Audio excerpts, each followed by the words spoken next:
করবো প্লাস্টিক নিয়ে, কি নিয়ে আলোচনা করবো? প্লাস্টিক নিয়ে। দেখো ভাইয়া দুইটা মিনিটের মনোযোগ দিয়ে দেখো, তোমার প্লাস্টিক একদম ক্লিয়ার হয়ে যাবে। ঠিক আছে, দেখো প্লাস্টিক আমাদের তোমাদের এসেছে যদি বলি, প্লাস্টিক 3 প্রকার। কত প্রকার? 3 প্রকার। এই 3 প্রকার কি কি ভাইয়া? একটা আমাদের ক্রোমোপ্লাস্ট, দেখো এই যে এটা একটা ক্রোমোপ্লাস্ট, এরপর আছে আমাদের কোলোপ্লাস্ট, এরপর আছে আমাদের লিউকোপ্লাস্ট। তাহলে দেখো, তাহলে আমাদের প্লাস্টিক কত প্রকার? 3 প্রকার। একটা হচ্ছে আমাদের ক্রোমোপ্লাস্ট, কোলোপ্লাস্ট, লিউকোপ্লাস্ট। কিন্তু কথা হচ্ছে যদি বর্ণ দিক দিয়ে বলে তাহলে আমাদের প্লাস্টিক 2 প্রকার, একটা হচ্ছে বর্ণহীন আর একটা বর্ণযুক্ত। তাহলে দেখো বর্ণযুক্ত প্লাস্টিক আমাদের 2 প্রকার হবে, একটা হচ্ছে ক্রোমোপ্লাস্ট আর একটা কি কোলোপ্লাস্ট। এই কোলোপ্লাস্ট শুধুমাত্র সবুজই হবে, ঠিক আছে। আর ক্রোমোপ্লাস্টের ভিতরে আমাদের বিভিন্ন বর্ণ চলে আসবে। কি কি দেখো? দেখো ক্রোমোপ্লাস্ট আছে আমাদের রেটোপ্লাস্ট, এরপর আছে ফিওপ্লাস্ট, এরপর আছে জ্যান্থোপ্লাস্ট, এরপর আছে আমাদের ক্যারোটিনোপ্লাস্ট। এখন কথা হচ্ছে তোমার এমসিকিউ এইগুলো আসবে, তুমি কিভাবে মনে রাখবা?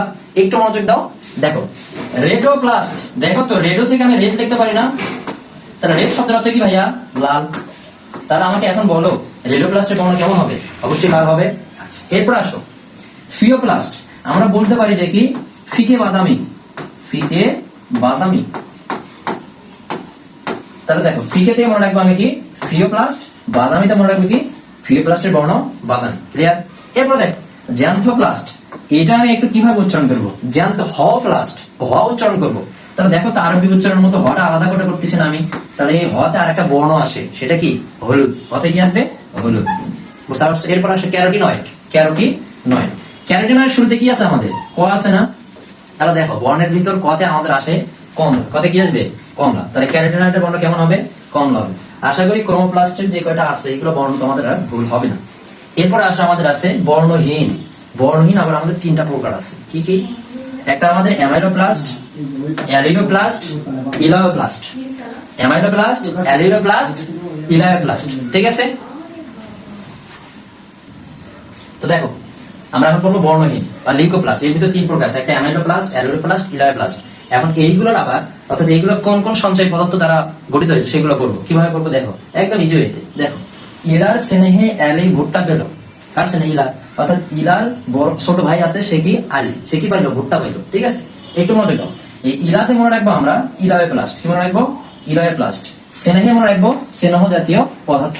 তাহলে আমাকে বলো ইলায়োপ্লাস্ট যেটা গঠন হবে সেটা কোন পদার্থ দ্বারা গঠন হবে? এটা কিন্তু হবে আমাদের স্নেহ জাতীয় পদার্থ দ্বারা গঠন হবে। এরপর আসো অ্যালি ভুট্টা পেল। অ্যালি থেকে আমরা মনে রাখবো অ্যালিডোপ্লাস্ট। অ্যালি থেকে মনে রাখবো অ্যালিডোপ্লাস্ট। ভুট্টা থেকে ভুট্টা উদ্ভিদ। তোমাকে বলবে নিচের কোনটি অ্যালিডোপ্লাস্টের উদাহরণ, তখন তুমি কি বলবা? ভুট্টা। আর এইটা যে পদার্থ দ্বারা গঠিত হয়েছে সেটা কি? পেলো থেকে প্রোটিন, পেলো থেকে কি? প্রোটিন। তাহলে দেখো তো 3টা প্রকারের ভিতরে 2টা যদি হয়ে যায় তো বাকিটা কি মনে থাকবে না ভাইয়া? অবশ্যই মনে থাকবে।